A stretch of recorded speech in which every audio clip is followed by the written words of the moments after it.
आपण पाहतो मित्रांनो, नंददीप फाउंडेशन बेघर मनोरुग्ण निवारा केंद्र, समर्थवाडी, नगरपालिका शाखा क्रमांक 19, यवतमाळ या ठिकाणी निराधार, निराश्रित, रस्त्यावर भटकणारे बेघर मनोरुग्ण प्रभूजी राहतात आहेत.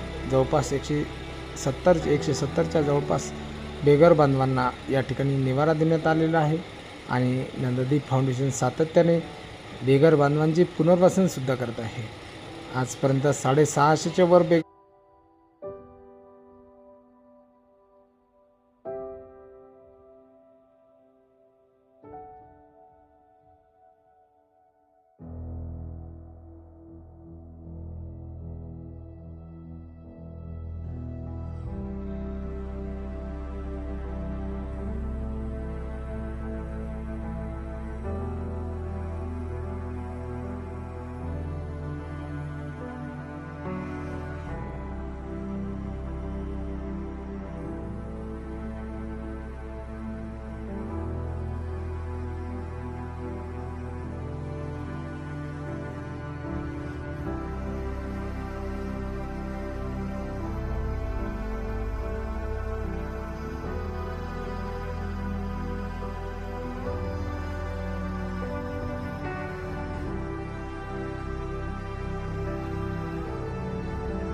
आपण पाहतो या ठिकाणी बेघर, निराधार, निराश्रितांचं या ठिकाणी माहेरघर आहे. नंददीप फाउंडेशन बेघर मनोरुग्ण निवारा केंद्र, समर्थवाडी, नगरपालिका शाखा क्रमांक 19, यवतमाळ या ठिकाणी आजपर्यंत 800च्या वर बेघर बांधवांना निवारा दिलेला आहे. 600च्या वर, 650च्या वर बेघर बांधवांना त्यांचं पुनर्वसन करण्यात आले. मानसिक आजार आणि ग्रस्त असलेले बेघर मनोरुग्ण प्रभूजी त्यांना कायमस्वरूपी बरं करून त्यांना त्यांच्या घरपोच पोहोचवण्यात आलेले आहे. ही नंददीप फाउंडेशनची सेवा आहे, अविरत चालते आहे. आपल्या सर्व दानशूर दानदात्यांचे मनापासून आभार, ज्यांच्यामुळे ही सेवा अखंड सेवत आहे. जय हिंद, जय गाडगे बाबा.